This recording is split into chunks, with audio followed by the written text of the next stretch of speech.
جب رمضان المبارک کا چاند طلوع ہو جاتا ہے، یعنی ماہ رمضان کا آغاز ہوتے ہی اللہ رب العزت کی جانب سے جنت کے دروازوں کو کھول دیا جاتا ہے۔ وغلقت ابواب جہنم، اور جہنم کے دروازوں کو بند کر دیا جاتا ہے، اور اسی طرح وسلسلۃ الشیاطین، اور شیاطین کو جکڑ دیا جاتا ہے۔ جی ہاں ناظرین اکرام، یہ اللہ رب العزت کی خصوصی عنایت ہے۔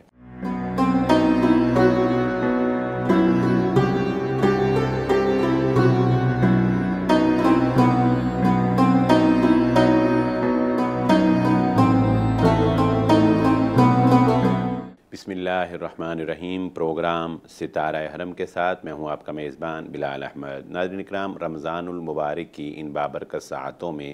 ہماری گفتگو رمضان المبارک کے اندر ان فضائل کے بارے میں ہے جو رسول اللہ صلی اللہ علیہ وآلہ وسلم کی امت کے لیے بطور خاص عنایت کیے گئے ہیں۔ جی ہاں، اللہ کے نبی صلی اللہ علیہ وآلہ وسلم نے ارشاد فرمایا، اذا دخل رمضان فتحت ابواب الجنہ، جب رمضان المبارک کا چاند طلوع ہو جاتا ہے، یعنی ماہ رمضان کا آغاز ہوتے ہی اللہ رب العزت کی جانب سے جنت کے دروازوں کو کھول دیا جاتا ہے۔ وغلقت ابواب جہنم، اور جہنم کے دروازوں کو بند کر دیا جاتا ہے، اور اسی طرح وسلسلۃ الشیاطین، اور شیاطین کو جکڑ دیا جاتا ہے۔ جی ہاں ناظرین اکرام، یہ اللہ رب العزت کی خصوصی عنایت ہے۔ اسی کو اللہ کے نبی صلی اللہ علیہ وآلہ وسلم نے ایک دوسری حدیث میں مزید تفصیل کے ساتھ بیان کیا ہے کہ رمضان المبارک کے فضائل میں یہ بات بھی شامل ہے کہ نبی صلی اللہ علیہ وآلہ وسلم نے فرمایا، کل عمل ابن آدم یضاعف الحسنۃ عشر امثالہا الی 700 ضعف، کہ انسان جو بھی عمل کرتا ہے اللہ رب العزت اس کے بدلے اس کو جو ثواب عطا فرماتے ہیں وہ 10 گنا تو لازماً ہے، یعنی ہم جو ایک نیکی کرتے ہیں تو اس ایک نیکی کے بدلے میں ہمیں 10 گنا تک اللہ رب العزت جو ہے وہ ثواب عطا فرماتے ہیں، لیکن اس کو بڑھا کر 700 گنا تک بھی کر دیا جاتا ہے۔ رسول اللہ صلی اللہ علیہ وآلہ وسلم نے ارشاد فرمایا